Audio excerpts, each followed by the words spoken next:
Pessoal, bem-vindos à nossa aula número 1 de revestimentos asfálticos da disciplina de Projeto e Construção de Superestrutura Viária. Sou Raikel e junto do Antonildo Sá realizamos esse slide, essa aula aqui, orientados pelo professor Heber e professor Sueli.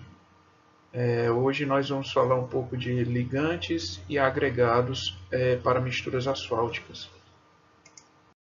Antes de falarmos sobre ligantes e agregados, vamos falar um pouco sobre misturas asfálticas, que nada mais é do que a mistura desses dois componentes. Trata-se de compostos flexíveis originados pela mistura de CAP, pela sigla Cimento Asfáltico de Petróleo. Agregados, que podem ser naturais, artificiais ou reciclados, e que também nessa mistura podem conter aditivos, dentre eles aí borracha moída de pneu, polímeros, emulsificantes, dentre outros. Bem, esses materiais podem ser misturados a frio ou a quente, dependendo dos aditivos que vão compor a mistura. A importância dos materiais das misturas asfálticas, quando nós adotamos ela como nossa camada de revestimento do nosso pavimento, é garantir que ela vai receber melhor as cargas veiculares, garantindo também a impermeabilização das camadas granulares, protegendo nosso pavimento contra ações climáticas e conferindo uma maior aderência entre o pneu do carro e o pavimento, chamada aderência pneu-pavimento. Após essa breve introdução sobre misturas asfálticas, podemos falar dos ligantes, também conhecidos como CAP. São materiais betuminosos que provêm da destilação do petróleo. Trata-se da fração que corresponde à temperatura de 600 graus Celsius e que possuem cadeias carbônicas com mais de 70 carbonos. São considerados a borra do processo de destilação do petróleo. Possuem propriedades adesivas e termoviscoplásticas. O termo termoviscoplástico implica dizer que o nosso revestimento ele é suscetível a ações do tempo, da temperatura e das cargas que atuam sobre ele. A composição química do CAP é feita de saturados aromáticos, resinas e asfaltenos, conhecido como SARA. O modelo de EN tenta explicar como são dispostos esses componentes dentro de uma estrutura composta por um meio intermicelar feito de saturados e aromáticos, resinas que protegem que revestem os asfaltenos e asfaltenos dentro dessas resinas. Os tipos de ligantes são definidos baseados em seus dados de consistência, obtidos pelo ensaio de penetração, normatizado pela NBR 6576.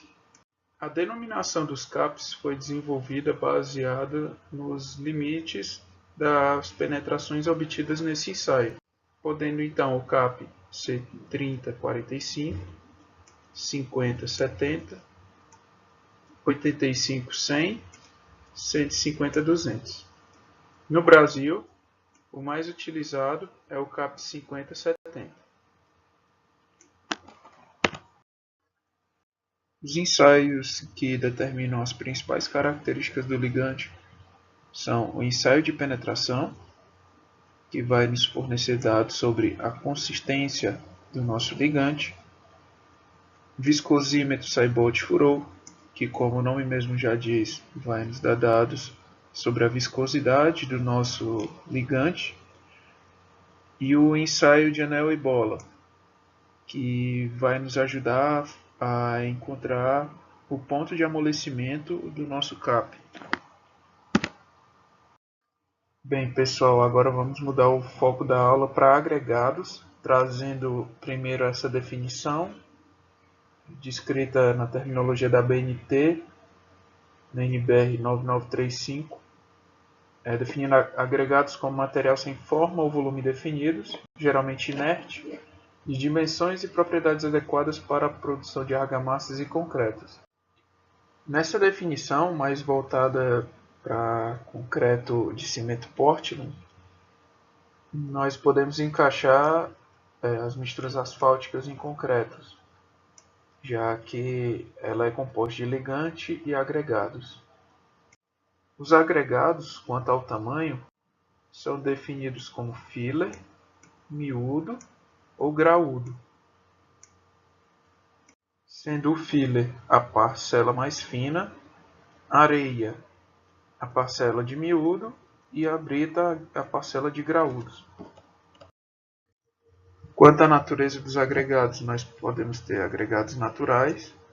Um exemplo é a brita obtida através da britagem de rochas ígneas. Agregados artificiais, que são produzidos no processo de desenvolvimento de aço e gusa.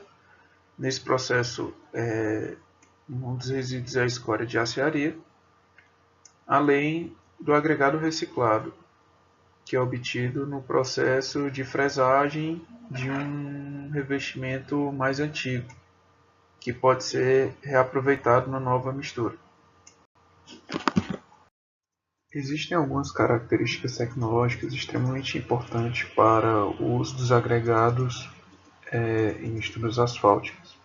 A principal delas é o tamanho e a graduação dos agregados, que pode ser determinado pela granulometria. Temos também o teor de limpeza do agregado, que pode ser medido por meio do ensaio de equivalente de areia. A limpeza do agregado representa a parcela de finos impregnada na areia do agregado que vai ser utilizado. Temos também a resistência à abrasão, que pode ser determinada no ensaio de abrasão Los Angeles, que consiste em submeter o agregado à abrasão com esferas metálicas. O DENIT estabelece que o máximo de perda de massa está entre 40% e 55% do agregado. Quanto à textura, não existe um ensaio próprio para determinar, mas recomenda-se que seja de textura rugosa.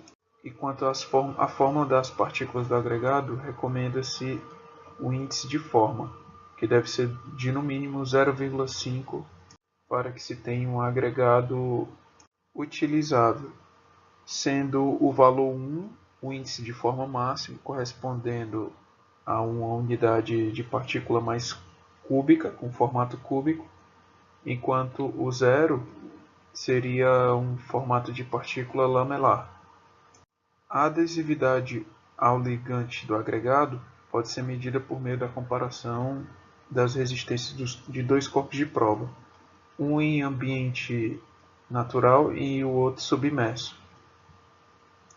Recomenda-se que a relação entre esses dois valores esteja superior a 75%. A densidade específica, que pode ser calculada pelo método da massa específica efetiva e da densidade real dos grãos por meio do método do piquenômetro, nos fornecem dados sobre o peso da estrutura, podendo nos auxiliar na análise de alguns dados. Não existem recomendações de máximos e mínimos para esses valores. Já a absorção pode ser medida por meio do mergulhamento do agregado graúdo dentro da água e esperar 24 horas. Essa absorção deve ser menor do que 2%. E por último, a sanidade, que é um parâmetro de resistência à desintegração química, onde o agregado é submetido a ataques de sulfato de sódio ou magnésio por um certo período de tempo. A perda de massa admissível nesse processo é de menos de 12%. A faixa granulométrica C do DENIT estabelece os limites superiores e inferiores recomendados para o uso dos agregados para misturas asfálticas. Com relação ao índice de forma, eu trago aqui dois agregados, um mais cúbico e outro mais lamelar, sendo o agregado de forma mais cúbica mais recomendado para uso em misturas asfálticas. Ao misturarmos CAP, filler, agregado miúdo e o agregado graúdo, nós obtemos a mistura asfáltica denominada concreto asfáltico, também conhecida como concreto betuminoso usinado a quente ou concreto asfáltico usinado a quente.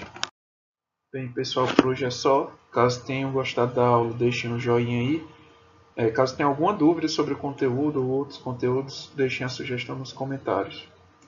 Muito obrigado pela sua atenção e até a próxima.